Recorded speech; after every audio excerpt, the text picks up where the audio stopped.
Shalom, peuple de Dieu. Que Dieu vous bénisse abondamment. Nous bénissons le Seigneur pour ces instants, de ce qui nous a fait grâce que nous soyons réunis ensemble, écoutant sa parole. Bien-aimés dans le Seigneur, nous sommes toujours dans ce grand thème de cette année 2020, où nous parcourons les Écritures ou la pensée de Dieu, selon la révélation qu'il nous a accordée pour cette année. L'accomplissement, c'est ça notre grand thème. Nous avions dit dans nos interventions que l'accomplissement n'aura lieu que si les 4 piliers sont réunis. Nous avons parlé premièrement de la foi, qui est le premier pilier de cet accomplissement. Deuxièmement, nous avons parlé de l'amour, qui est le deuxième pilier de cet accomplissement. Troisièmement, c'est le pardon. Et enfin, 4e pilier, c'est la réconciliation. Et là, nous sommes au 2e pilier que nous sommes en train de parler depuis le début de ce mois de mai. La fois dernière, bien-aimés, nous allons y aller rapidement. Nous avons beaucoup insisté. Nous étions dans le livre de Matthieu, le chapitre 22. Et au verset 39, nous avons dit « Et voici le second qui lui est semblable.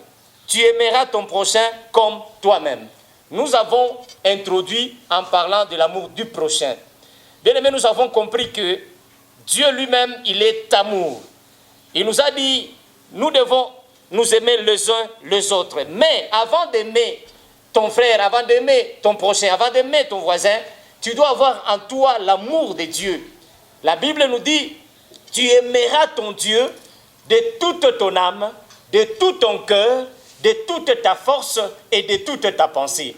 L'amour de Dieu, c'est le premier commandement. Nous l'avions lu dans la Bible, toujours dans le livre de Matthieu, le chapitre 22. La Bible a beaucoup insisté et la Bible nous a dit que tu aimeras ton Dieu. Voici, c'est le premier et le plus grand commandement, l'amour de Dieu, aimer Dieu.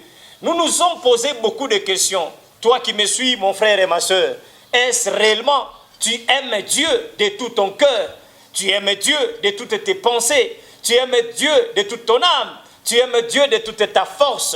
Nous avons expliqué ces choses. Comment nous pouvons arriver à aimer Dieu de toutes les pensées, de tout notre cœur, de toute notre âme et de toute notre force. Et nous avions dit, pour être bref, c'est en gardant ses commandements. En gardant ses commandements, en gardant sa parole. Car cette année, c'est l'année de l'accomplissement de cette parole. L'année de l'accomplissement de ses promesses qu'il a dites dans sa parole. Et aujourd'hui, nous voulons continuer, faire encore un autre pas, élargir. Car la fois dernière, le dimanche passé, nous avions parlé encore de ces choses. Nous avons abordé le second commandement qui établit que nous devons aimer le prochain comme nous nous aimons nous-mêmes. Et nous avons essayé de parler de l'amour du prochain. Et nous avons compris que pour aimer le prochain, nous devons avoir l'esprit à nous qui produit cet amour du prochain. C'est pourquoi nous avions dit, dans Galates, nous avons lu dans Galates chapitre 5, nous avons dit que le fruit de l'esprit, c'est l'amour. Et l'amour contient plusieurs ingrédients en son sein. Nous avons parlé de la patience, de la bonté, de la bénignité. Nous avons parlé, bien aimé, de beaucoup de choses tout autour de cet amour qui est le fruit de l'esprit. On ne peut pas aimer sans que l'esprit produise quelque chose à nous. Et aujourd'hui, bien aimé, nous voulons avancer avec cette pensée. Nous allons comprendre comment est-ce que nous pouvons arriver et conserver cet amour du prochain. Car il est très important et très utile dans la vie chrétienne. C'est ainsi que nous avons dit, la vie chrétienne, bien aimé, ce n'est pas une identité. La vie chrétienne, c'est une nature. La Bible dit, c'est lui qui croit au Seigneur Jésus-Christ, il devient un être nouveau. Il devient une nouvelle créature. C'est-à-dire, c'est un changement. Nous pouvons dire que c'est une métamorphose. Et ces choses, bien aimées, nous devons les retenir. Être chrétien, ce n'est pas une identité. Ce n'est pas seulement un nom qu'on porte, mais c'est toute une vie. C'est toute une vie. Et voilà pourquoi nous avions dit que c'est toute une nature. Je prends un exemple. Nous avons des Américains, mais Congolais. Quelqu'un qui est né Congolais, mais ayant une identité américaine. Il a un passeport. Il a une carte d'identité où toutes ces identités le reflètent ou le représentent comme étant un Américain. Nous avons même des Congolais qui sont zambiens. Nous avons des Sud-Africains qui sont zimbabwéens. Bien-aimés, cela ne changera en rien leur nature. Ici, être enfant de Dieu, c'est avoir une nouvelle nature. Être chrétien, c'est avoir une nouvelle nature. Voilà pourquoi nous avons insisté que le fruit de l'esprit, c'est l'amour. Et aujourd'hui, nous voulons continuer avec la même pensée. Nous allons rapidement prendre nos Bibles. Nous ouvrons dans le livre de Jean. Jean de l'Évangile. Nous sommes dans l'Évangile de Jean, le chapitre 14. Et nous prendrons le verset. Nous sommes dans le chapitre 13 plutôt. Le chapitre 13 de Jean. Jean chapitre 13. Nous prenons le verset 34 et le verset 35 que nous lisons au nom de Jésus-Christ de Nazareth. Je vous donne un commandement nouveau. Bien-aimé, j'aimerais que tu puisses me suivre attentivement. Je sais que de partout où tu me suis, tu traverses des moments peut-être difficiles ou compliqués. Il y a beaucoup de questions en toi qui n'ont pas de réponse. Aujourd'hui, nous voyons des chrétiens, ou ceux-là qui se disent chrétiens, ou enfants de Dieu, subir certaines situations qui ne sont pas correctes par rapport à leur nature. La nature chrétienne ici, je voulais dire. Je vous donne un commandement nouveau. Aimez-vous les uns les autres, comme je vous ai aimé. Vous aussi, aimez-vous les uns les autres. À ceci, tous connaîtront que vous êtes mes disciples, si vous avez de l'amour les uns pour les autres. Nous pouvons dire Amen. La Bible dit, pour que les autres connaissent que nous sommes réellement les disciples de Christ, il y a une condition qui est impérative ici, c'est avoir l'amour les uns pour les autres. Cet amour qui est le fruit de l'esprit, cet amour qui est même Dieu, nous allons le comprendre dans ce message. Tu ne peux pas, bien-aimé, être connu des autres comme disciple de Christ si en toi il n'y a pas l'amour de l'autre. Nous devons nous aimer les uns les autres. Voilà pourquoi Christ nous dit ici, je vous donne un commandement nouveau. Un commandement nouveau. Pourquoi ce commandement est nouveau? Parce que toi et moi, nous ne sommes plus les mêmes. Nous sommes devenus des êtres qui sont aussi nouveaux. Nous sommes devenus de nouvelles créatures. Voilà pourquoi Christ nous donne un commandement nouveau. Jadis, peut-être nous vivions sous le commandement qui n'était pas le commandement de Christ. Nous l'avions dit dans notre intervention de la fois passée. Nous avons subi la loi de la nature. Nous avons suivi la loi de la coutume, la loi de la famille. Et maintenant ici, c'est Christ qui parle. Il dit, voici, je vous donne un commandement nouveau. Ma soeur, mon frère, tu veux voir de nouvelles choses dans ta vie, s'accomplir dans ta vie. Tu veux voir de nouvelles choses se réaliser dans ta vie. Tu veux voir des choses changer dans ta vie. Voici, il y a un commandement nouveau que Christ te donne. Je ne veux pas, bien-aimé, je sais que sur l'amour, il y a beaucoup de versets dans la Bible. Mais tenons-nous à ces versets que le Seigneur nous révèle, afin d'écouter et de connaître sa pensée. Il donne un commandement nouveau. Quel est ce commandement? Il dit, aimez-vous les uns les autres, comme moi je vous ai aimé. Nous avions parlé ici de l'amour de Dieu. Nous avons parlé de l'amour de Christ. Christ dit, comme Dieu m'a aimé, moi aussi je vous aime. Il a dit ça. Comme Dieu a aimé Christ, Christ aussi nous a aimés. Et l'amour de Dieu consiste en ce qu'il nous a donné Christ pendant que nous étions encore pécheurs. Et aujourd'hui, tu n'es plus pécheresse. Aujourd'hui, tu n'es plus pécheur. Tu es devenu enfant de Dieu. Tu t'appelles chrétien. Voilà, Christ veut que tu sois son disciple. Et pour être disciple de Christ, il te donne un commandement nouveau. Tu dois vivre sur certaines conditions, certains principes qui sont différents de l'homme ancien que tu étais, de la femme ancienne que tu étais. La Bible dit, celui qui croit est devenu une nouvelle créature, car les choses anciennes sont passées, et toute chose est devenue nouvelle. Toutes choses, c'est indéfini. Et Christ maintenant, comme tu es devenu une nouvelle créature, il te donne un commandement nouveau. Et ce commandement, c'est que tu puisses aimer ton prochain comme toi-même. Christ dit, aimez-vous les uns les autres comme moi, je vous ai aimé. Aimez-vous les uns les autres. Il insiste, à ceci, lorsque nous nous aimons les uns les autres, alors les autres connaîtront maintenant que réellement nous sommes les disciples de Christ en ayant cet amour en nous. Que Dieu te bénisse abondamment. Alléluia. Oui, bien-aimés dans le Seigneur, Christ vient de nous donner un commandement nouveau. Et ce commandement nouveau, c'est le second que nous avions dit la fois passée. Lorsque nous avons lu Matthieu le chapitre 22.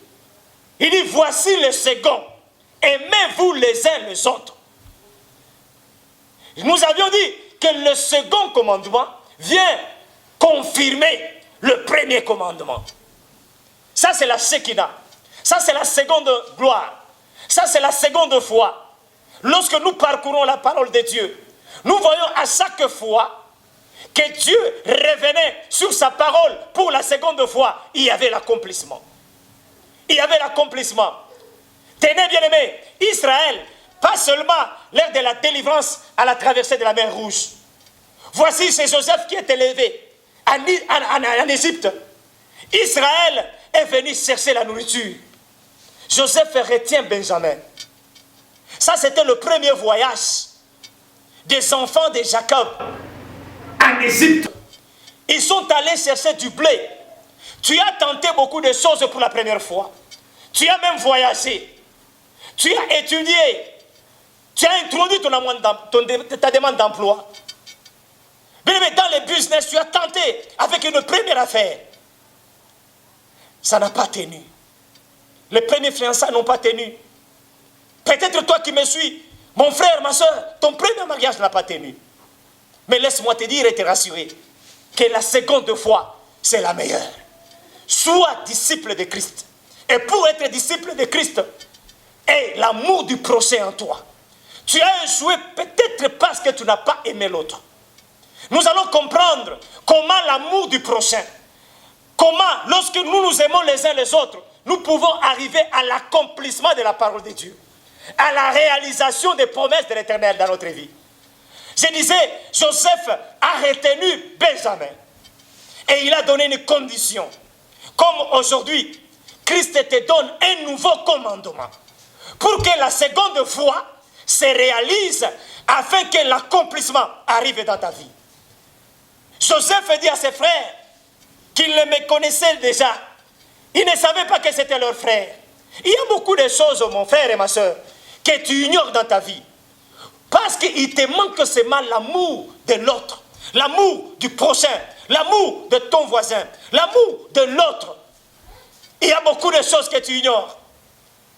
Pendant ce temps, les frères de Joseph ne l'ont pas reconnu. Il a retenu Benjamin et il a posé une condition. Je libérerai votre frère à une seule condition. Que votre père vienne en Égypte. C'était un coup dur. Même quand je te parle, je sais qu'il y a toujours une seconde chance. Christ l'a fait avec Pierre. Et je sais qu'au moment où tu me suis, c'est possible, le même Christ puisse le faire encore. C'est un Dieu de répétition. C'est possible. Il l'a fait avec Pierre. Pierre a douté. Toute la nuit, nous avons essayé de pécher. Mais sinon, à ta parole, j'aimerais au moment que tu me suis, à cause de cette parole, que tu reprennes encore, que tu refasses encore, que tu croies encore à cet amour que Dieu a pour toi. Crois à cet amour. Et en toi seulement l'amour du prochain. Et tu verras des choses cette année, avant qu'elle n'arrive à la fin, s'accomplir dans ta vie. Alors Joseph a retenu Benjamin à condition que leur père vienne en Égypte. Bien-aimés, nous avons vu la famille de Jacob. Nous avons vu le peuple de Dieu par Jacob voir l'accomplissement des promesses de l'Éternel dans les seconds voyages des enfants de Jacob. Quand ils sont retournés avec leur père, l'accomplissement des promesses a commencé à se réaliser dans leur vie. La prophétie que Dieu a donnée à ses serviteurs a commencé à se réaliser. Je m'aimerais, bien aimé, en ce moment où tu me suis, que des choses que tu as échoué pour la première fois, des choses que tu as entendues pour la première fois, mais par ce message, que ces choses se réalisent, que des prophéties que tu as entendues pour la première fois puissent s'accomplir cette année, que la parole de Dieu puisse se réaliser cette année, que les promesses de l'Éternel puissent se réaliser cette année pour la seconde fois, et seulement en toi l'amour de ton prochain. Aimez-vous les uns les autres. Et à cela, tous connaîtront que vous êtes mes disciples. Et lorsque les gens connaissent que nous sommes disciples de Christ, la réalisation des promesses commence à s'accomplir. Gloire au Seigneur. Rapidement, bien aimés, nous allons aller dans le premier épître de Jean. Premier épître de Jean. Nous allons prendre le chapitre 4. Et c'est là que, bien aimés, nous allons nous focaliser. Nous n'étions qu'à l'introduction du message de ce moment. Nous voulons nous focaliser, bien aimés, afin de comprendre comment est-ce que nous pouvons parvenir à nous aimer les uns les autres. Nous sommes dans le premier épître de Jean. Nous lisons à partir du 7e verset. Nous allons lire 7 et 8. Et puis, nous allons les faire à la manière kangourou. Nous allons essayer un peu de sauter afin de comprendre la pensée de Dieu pour nous en cet instant. Bien-aimés, aimons-nous les uns les autres, car l'amour est de Dieu. J'aimerais bien aimer que tu retiennes. L'amour, ce n'est pas une émanation sentimentale, comme beaucoup de gens les définissent. Je sais que quand on parle de l'amour, beaucoup de gens sont sceptiques à ces mots, à ces termes. Laisse-moi te dire que l'amour, ce n'est pas une fabrication. L'amour, ce n'est pas un sentiment humain seulement. L'amour est de Dieu. L'amour appartient à Dieu. Voilà pourquoi la fois dernière, nous avons dit que Dieu est amour. L'amour, c'est Dieu lui-même. L'amour dont nous vous parlons, bien aimés, ce n'est pas un amour sentimental. Nous avons donné un exemple la fois le dimanche passé, dans 1 Samuel, le chapitre 1er. Quand David parlait, il dit à Jonathan, je suis dans la douleur. C'était au verset 26. 1 Samuel, le chapitre 1er, le verset 26. David est en train de parler. Il dit, je suis dans la douleur. Pour toi, Jonathan. Pour toi, mon ami. Pour toi, mon frère. Car je sais que tu avais beaucoup d'admiration. Ton amour avait beaucoup d'admiration pour moi. Et d'ailleurs, ton amour, il était plus fort, plus profond que l'amour des femmes. Voilà, David parlait de son ami Jonathan. Il a essayé un peu de comprendre ou d'expliquer, d'exprimer l'amour que Jonathan avait envers lui. Mais ici, bien aimé, nous vous parlons de l'amour parfait. Et pour ce message, c'est l'amour de l'autre. Pas seulement ta femme, pas seulement tes enfants. Ici, la Bible dit, aimez-vous les uns les autres. Y compris la femme, y compris les enfants, y compris les membres de la famille, les voisins. Et plus loin, parce que nous allons y arriver, même nos ennemis. Parce que la Bible dit, aimez-vous les uns les autres. Les uns les autres. C'est tout le monde qui est dedans. Et cet amour, c'est l'amour parfait. L'amour de Dieu. Le verset 7 dit, bien-aimés, aimons-nous les uns les autres. Car l'amour est de Dieu. Étant le fruit de l'esprit, l'amour est de Dieu. Et quiconque aime est né de Dieu et connaît Dieu. Quelqu'un peut dire amen très bien. Celui qui aime, il connaît Dieu. Ici, connaître Dieu, c'est avoir l'amour, car Dieu est amour. Celui qui a l'amour en lui, il connaît Dieu. Parce qu'il a cet amour. Cet amour, c'est Dieu lui-même. Gloire au Seigneur. Il connaît Dieu. C'est lui qui est né de Dieu. C'est lui qui a l'amour en lui. Celui qui n'aime pas n'a pas connu Dieu, car Dieu est amour. Ça, c'est le verset 8. Car Dieu est amour. Celui qui n'aime pas, il ne connaît pas Dieu. Tu ne peux pas dire que tu connais Dieu. Je sais que je ne veux pas entrer dans des pensées philosophiques. Je ne veux pas extrapoler. Ici, lorsque nous parlons de la connaissance de Dieu, selon les thèmes que nous développons et la grâce que Dieu nous a donnée, comprenez que ici, la connaissance de Dieu, c'est avoir cet amour à nous. Selon la pensée des Écritures, de la parole de Dieu, ici, nous lisons dans la Bible. Celui qui n'aime pas, il ne connaît pas Dieu. Celui qui aime connaît Dieu, car il a l'amour en lui. Nous pouvons avancer dans le même chapitre. Nous sommes au verset 11. 1 Jean, le chapitre 4, le verset 11. Bien-aimés, si Dieu nous a ainsi aimés, nous devons aussi nous aimer les uns les autres. Mais je souligne cet aspect d'écriture, cette pensée. Aimons-nous les uns les autres. C'est le commandement nouveau que Christ nous donne, afin que les autres connaissent que nous sommes ses disciples. Et lorsque nous sommes disciples de Christ, ici, c'est un phénomène d'une nouvelle naissance. Nous venons de le lire au verset 7 du même chapitre de 1 Jean, chapitre 4. La Bible dit, quiconque aime est né de Dieu. Celui qui n'est pas né de nouveau ne sera pas aimé. L'amour dont nous vous parlons, bien-aimés, j'insiste, c'est l'amour parfait. L'amour qui n'a aucun intérêt, l'amour qui n'a aucune condition, à part l'obéissance à la parole de Dieu. Celui qui aime, il est de Dieu. Bien-aimés, si Dieu nous a ainsi aimés, nous devons aussi nous aimer les uns les autres. Personne n'a jamais vu Dieu. Si nous nous aimons les uns les autres, Dieu demeure en nous et son amour est parfait en nous. Voilà, le terme parfait vient d'être insisté. J'aimerais que tu me suives bien. Personne n'a jamais vu Dieu. Voilà pourquoi je t'ai dit, lorsque nous parlons de la connaissance de Dieu, ce n'est pas connaître Dieu selon peut-être d'une manière théologique ou scientifique, ou seulement faire une étude théophanique, l'étude sur Dieu lui-même. Non, la connaissance de Dieu dont il est question ici, c'est avoir l'amour parfait.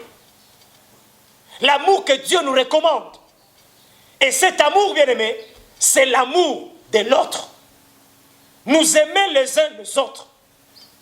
Voilà ce qui est dit. Personne n'a jamais vu Dieu. Pour dire que toi tu connais Dieu, pour dire que moi je connais Dieu, personne ne l'a jamais vu. Mais si nous nous aimons les uns les autres, Dieu demeure en nous. Voilà la façon dont nous pouvons connaître Dieu. Voilà la façon dont nous pouvons dire que celui-ci, il est disciple de Christ et il connaît Dieu. C'est lorsque la personne aime son prochain. Gloire au Seigneur. Et son amour parfait. Alléluia. L'amour parfait. Nous allons comprendre cet amour parfait de Dieu tout au long de nos interventions. Restez branchés, restez à l'écoute. Suivez ce message. Vous qui êtes à l'église, ne vous absentez pas ici chez nous dans l'église Shekinah. Et vous qui nous suivez sur les médias, même sur Internet, connectez-vous à notre chaîne YouTube, Pasteur Clément Toumba. Vous allez suivre ce message. Nous allons comprendre cet amour parfait. C'est l'amour qui vient de Dieu. C'est l'amour qu'a une personne qui est née de Dieu. Celui qui n'est pas né de Dieu ne connaîtra pas cet amour parfait. Cet amour qui n'a pas de conditions. Cet amour qui n'a pas d'intérêt. L'amour parfait. La Bible continue à dire. Nous sommes au verset 13. Nous connaissons que nous demeurons en lui et qu'il demeure en nous. en ce qu'il nous a donné son esprit. C'est cet esprit-là, bien-aimé, que Dieu nous a donné, qui produit l'amour. Car l'amour, c'est le fruit de l'esprit. On ne peut pas, bien-aimé, avoir cet amour parfait si l'esprit n'habite pas en nous. Il est temps, mon frère et ma soeur, de comprendre que la vie que tu mènes n'est pas conforme à la vie de Dieu. Accepte de naître de nouveau. Gloire au Seigneur. J'aimerais aller plus vite encore. Nous sommes au verset 16. Et nous avons connu l'amour que Dieu a pour nous. Et nous y avons cru. Bien, l'amour dont je vous parle, l'amour parfait, il est né de l'esprit. Et lorsqu'il naît de l'esprit, nous connaissons bien cet amour. Et nous croyons à cet amour. Je crois à cet amour. Ma soeur croit à cet amour. Mon frère croit à cet amour. Pendant que nous étions encore pécheurs. Est-ce que tu comprends ces choses? Pendant que tu étais encore pécheur, pendant que tu es en train de voler, pendant que tu es en train de tuer, pendant que tu es en train de mentir, il y a quelqu'un qui t'aime. Je ne pense pas, si les choses que tu fais en secret là, les choses que tu fais dans l'obscurité, une fois mises à jour, dévoilées devant le public, je ne pense pas que toutes les personnes qui disent qu'ils t'aiment pourront encore t'aimer. Mais il y a quelqu'un, malgré tout ce que tu fais, malgré tout ce que tu vis, il continue toujours à t'aimer. Pendant que nous étions pécheurs, lui, il nous a aimés. Voilà l'amour parfait. Nous devons croire à cet amour. Nous avons vu et nous avons connu l'amour que Dieu a pour nous et nous y avons cru. Dieu est amour. La Bible continue à marteler que l'amour, c'est Dieu lui-même. Lorsque nous disons que nous connaissons Dieu, c'est lorsque nous gardons cet amour qui est né de l'esprit, cet amour parfait. Et celui qui demeure dans l'amour demeure en Dieu et Dieu demeure en lui. Le verset 18. La crainte n'est pas dans l'amour, mais l'amour parfait bannit la crainte, car la crainte suppose un sentiment. Et celui qui craint n'est pas parfait dans l'amour. Pour nous l'aimons parce qu'il nous a aimés le premier. Si quelqu'un dit « j'aime Dieu » et qu'il est son frère, c'est un menteur. Car celui qui n'aime pas son frère et qu'il voit, comment peut-il aimer Dieu qui ne voit pas? Et nous avons de lui ce commandement, que celui qui aime Dieu aime aussi son frère. Quelqu'un peut dire amen, très bien.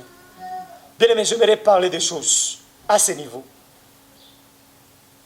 Parce que nous sommes à la fin de ce chapitre, le chapitre 4 de 1 Jean. En commençant par le verset 18. Parce qu'au verset 17, la Bible dit, tel qu'il est, tel nous sommes aussi dans ce monde. C'est en cela que l'amour est parfait en nous, afin que nous ayons de l'assurance au jour du jugement. La crainte n'est pas dans l'amour, mais l'amour parfait bannit la crainte. J'aimerais m'arrêter à ce niveau-là. Vous savez, aujourd'hui, bien aimés, les gens manquent d'amour par motif de crainte. Par motif de crainte. La crainte de quoi? C'est ça la question. Aujourd'hui, les gens croient s'approcher d'un malfaiteur, s'approcher de quelqu'un qui vit dans le péché. Il sera aussi considéré comme un pécheur. Il y a cette crainte. L'amour parfait, la Bible nous dit, bannit cette crainte. Il n'y a pas de barrière. J'aimerais beaucoup insister ici que nous devons nous aimer les uns les autres. Et en nous aimant ainsi, nous accomplissons l'amour parfait qui est l'amour de Dieu. Dans cet amour, il n'y a pas de crainte. Pourquoi tu crains? Vous savez, j'aimerais bien aimer être un peu plus bas. Vous savez, dans nos églises actuelles, l'amour, comme la Bible dit, la foi de plusieurs refroidira. Aujourd'hui, nous constatons, en plus de la foi, il y a l'amour qui refroidit, ou l'amour n'existe même pas dans nos églises. Pourquoi? Par crainte. Je parle de chez nous ici, en Afrique, et particulièrement ici chez nous au Congo. Pourquoi il y a cette crainte? Je vais un peu m'expliquer. Vous savez, nos pays considérés comme pays du tiers-monde, il y a la misère, la souffrance et la pauvreté qui sévit dans plusieurs foyers. Voilà pourquoi dans l'Église, nous avons deux catégories. Parce que ici chez nous, c'est le capitalisme parce que nous subissons. Selon les deux classes sociales que nous avons, il y a des gens qui sont riches et il y a des gens qui sont pauvres. La classe intermédiaire n'existe pas. Voilà pourquoi nous sommes classés même parmi les pays du tiers-monde. Il n'y a pas une classe intermédiaire. Soit on est pauvre, soit on est riche. Et il y a une confusion ici lorsque nous parlons de la pauvreté et de la richesse. Ici, la richesse, je la prends à deux volets. La richesse, premièrement, elle est mentale, par rapport à la mentalité. Et la richesse, deuxièmement, elle est aussi matérielle, par rapport aux moyens financiers et le moyen des biens. Nous voyons ces phénomènes socio-économiques entrer aujourd'hui dans l'Église. Nous constatons, malheureusement, dans nos églises ici en Afrique, je parle particulièrement de notre beau et cher pays, la République démocratique du Congo. Les soi-disant riches, ils veulent prier ou se réunir dans des assemblées qui sont plus ou moins meublées, embellies. Et ceux-là qui sont pauvres relativement, ils veulent aussi se réunir dans des assemblées qui sont aussi peut-être mal équipées. Nous le constatons. Et vous allez voir, ceux-là qui se disent riches, prier dans les églises qui ne sont pas encore bâties en matériaux durables, des églises qui sont lambrisées, carrelées, des églises bien embellies, par orgueil seulement. Par orgueil. Et cet orgueil, chez les pauvres, devient un complexe d'infériorité.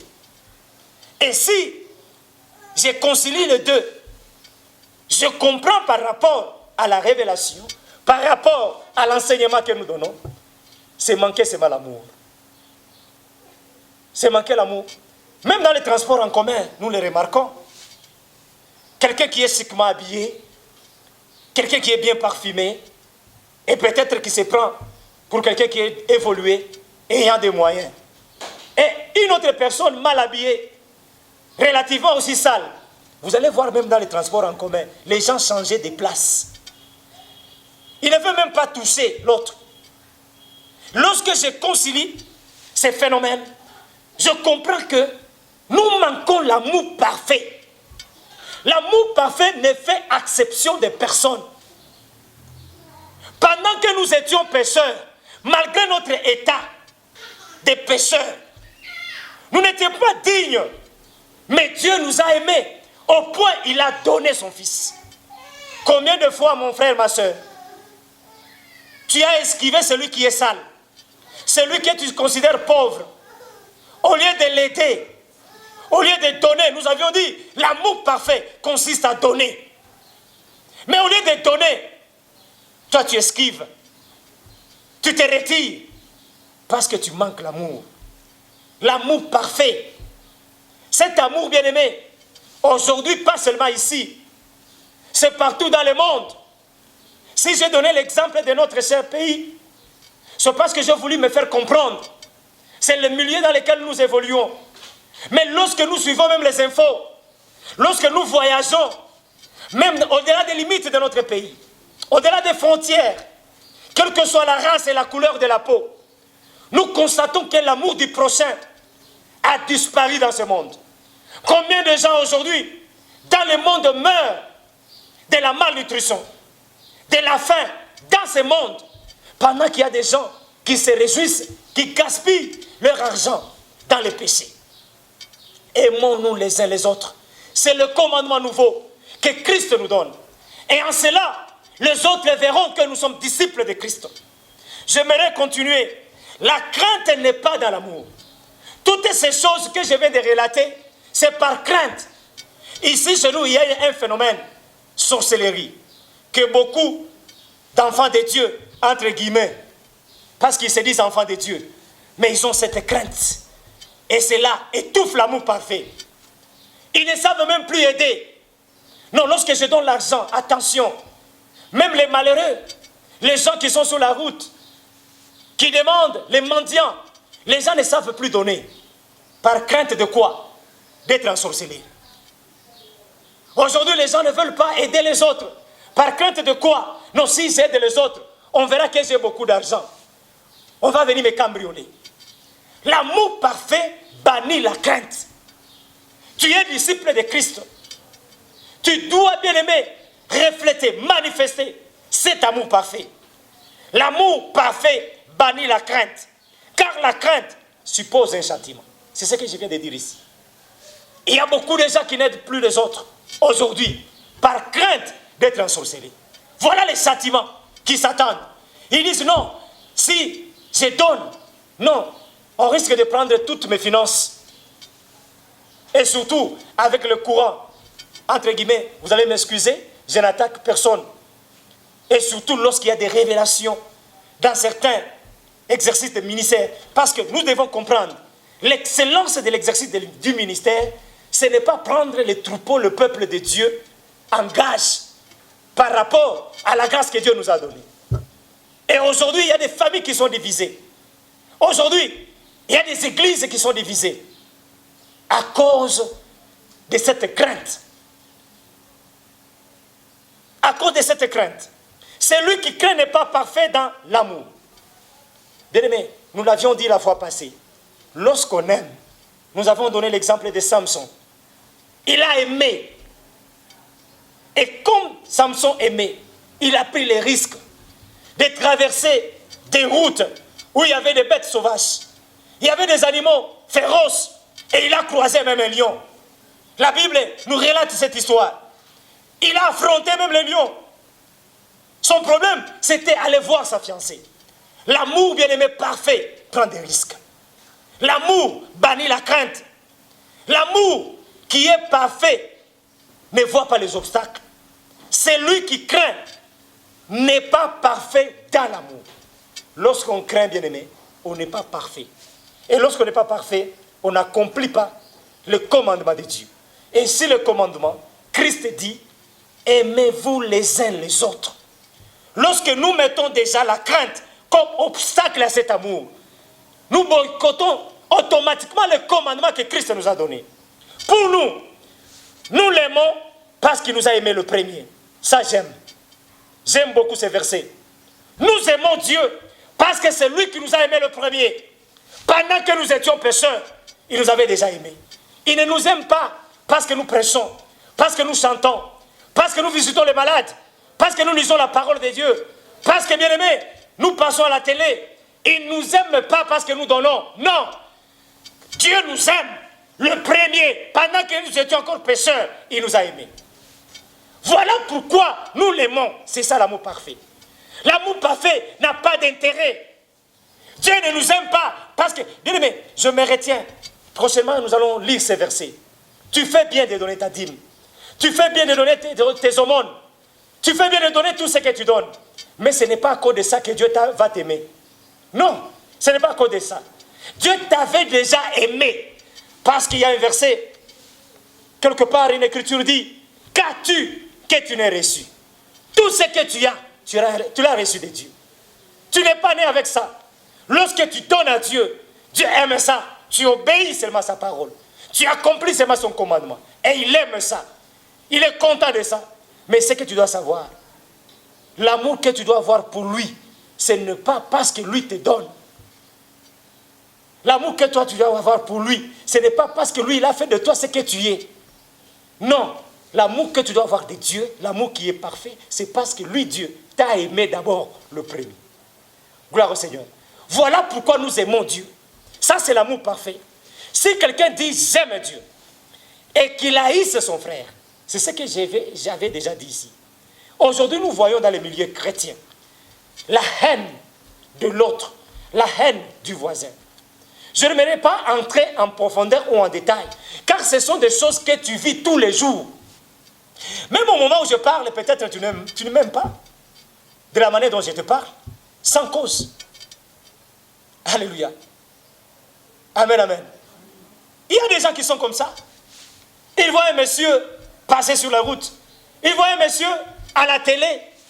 Même pendant que tu me suis là, tu dis, moi je n'aime pas ce pasteur. Ça c'est grave. Alléluia. Tu dois aimer ton pasteur. Même s'il n'est pas ton pasteur, tu dois aimer ton prochain, comme toi-même d'ailleurs. Gloire au Seigneur. Personne ne peut dire qu'il aime Dieu lorsqu'il haït son frère. La Bible dit, celui-là c'est un menteur. Dire qu'on aime Dieu sans aimer l'autre, ça c'est le mensonge. Et lorsque nous mentons, nous devenons automatiquement fils ou enfants du père du mensonge qui est le diable. À moins que tu sois enfant du diable. C'est un menteur. Car celui qui n'aime pas son frère qu'il voit, comment peut-il aimer Dieu qu'il ne voit pas? Comment est-ce que nous pouvons voir Dieu? Nous voyons Dieu en ayant l'amour parfait en nous. Tu ne peux pas dire que tu aimes ton prochain aussi longtemps que Dieu que tu ne vois pas. Gloire au Seigneur. La Bible dit, comment peut-il aimer Dieu qu'il ne voit pas? Tu dis, non, j'aime mon prochain, j'aime ma soeur, j'aime mon frère. Lorsque tu haïs ton prochain, sache automatiquement que tu haïs Dieu, que tu n'aimes pas Dieu. Même dans l'église, j'aimerais être un peu pragmatique. Vous savez, même les visites que tu fais, même les appels, même dans tes chats là-bas, sur n'importe quel réseau social, et tu te consoles, tu te dis, ce sont les affinités. Vous savez, c'est un problème de sang. Non, ce n'est pas un problème de sang, c'est un problème d'esprit. J'aimerais que tu rectifies. Ce n'est pas un problème de sang, ce n'est pas un problème d'attachement, c'est un problème d'esprit. Ton esprit ne sait pas communiquer avec l'esprit de Dieu. Celui qui a l'esprit de Dieu, il communique avec l'esprit de Dieu. Car celui qui est le chef est le maître des esprits. Tu n'aimes pas les autres. Tu as pris même des numéros des frères et sœurs de ton église que tu n'as jamais appelés, que tu n'as jamais même envoyé des messages, même pour dire bonjour. Et ce qui est plus grave, tu as même le numéro de ton pasteur que tu n'as jamais appelé. Et tu mets ça en réserve. Le jour du danger, le jour des désarrois, le jour des problèmes. Ça, ce n'est pas de l'amour parfait. Ça, c'est l'amour qui est attaché à un intérêt matériel, un intérêt charnel. Comment peux-tu dire que tu aimes Dieu aussi longtemps que tu es ton frère que tu vois, mais Dieu que tu ne vois jamais? Tu dis que non, moi j'aime le Seigneur. Non, tu es un menteur. Tu n'aimes pas le Seigneur. Ce qui va prouver que tu aimes ton Seigneur, c'est l'amour que tu as pour ton prochain. L'obéissance que tu as au nouveau commandement que Christ te donne. L'amour du prochain. Et nous avons de lui ce commandement, que celui qui aime Dieu aime aussi son frère. Voilà comment le chapitre chute. Celui qui aime Dieu aime aussi son frère. Est-ce que réellement, mon frère, ma soeur, aimes-tu Dieu? Tu donnes ta dîme, tu donnes tes aumônes, les offrandes tu les donnes, tu te chantes à l'église, tu chantes à l'église, tu es protocole, tu marches même dans l'évangélisation. Les malades, tu les visites. Ça, c'est vrai. Tu fais peut-être ces choses. Et si tu ne le fais pas, comment peux-tu dire que tu aimes Dieu? Non. Là, tu es un menteur. Aimez-vous les uns les autres. Bien-aimés, nous y allons doucement jusqu'à ce que nous allons comprendre l'amour parfait. Car l'accomplissement ne viendra pas. L'accomplissement ne se réalisera pas sans qu'il y ait cet amour comme pilier. Nous avons posé le premier fondement, le premier principe, le premier pilier de l'accomplissement, la foi. L'amour vient confirmer ces piliers. Nous avons connu Dieu, car Dieu est amour. Et parce que nous l'avons connu, c'est cet amour qui est parfait. Et lorsque, bien aimé, nous avons cet amour parfait en nous, l'amour parfait, c'est l'amour de l'autre. Même dans les couples, l'amour n'est qu'amour lorsque la femme ou lorsque l'homme est sincère envers l'autre. C'est ça la perfection. Lorsqu'il y a un mensonge au milieu là, cet amour n'est pas parfait. Et cet amour ne vient pas de Dieu. L'amour qui vient de Dieu, c'est un amour qui est parfait. Et nous avons de lui ses commandements. Bien-aimé, j'aimerais que tu gardes ces commandements. J'aimerais terminer, bien-aimé, par la prière. Je sais que j'ai dit beaucoup de choses. Tu as retenu ce que tu as retenu, selon la grâce et selon ce que l'Esprit est en train de te parler en ce moment. J'aimerais que tu médites ensemble avec moi. Parce que prochainement, nous allons parler encore une fois de cet amour parfait. Comment est-ce que nous pouvons vivre cet amour parfait?